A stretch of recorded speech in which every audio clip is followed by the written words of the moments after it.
Guys let's make నాటుకోడి పచ్చడి. ఊరగాయ అనమాట, రాయలసీమలో ఊరగాయ అంటారు. సో నాటుకోడి కాబట్టి నేను ఏం చేసిన అంటే చికెన్ మొత్తం ఉడికిచ్చేసిన, అంటే గట్టిగా ఉంటుంది అని అన్నట్టు.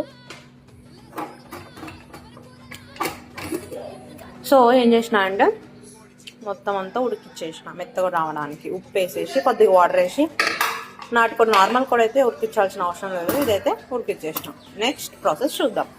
నెక్స్ట్ ప్యాన్ పెట్టి ఆయిల్ వేసి బాగా వేడి కావాలన్నమాట. సో వేడి అయ్యేంత వరకు ఉండి దాని తర్వాత మనం ఇక్కడ ఉడకపెట్టుకున్న పీసెస్ని అందులో ఫ్రై చేసుకోవాలి. అంటే గోల్డెన్ బ్రౌన్ కలర్ వచ్చేంత వరకు ఫ్రై చేసుకోవాలి.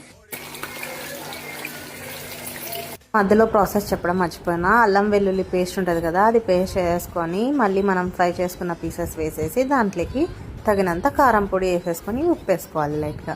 అంతే, ఇంకా లాస్ట్ నిమ్మకాయ వేసుకుంటే రెడీ. ఇదనమాట.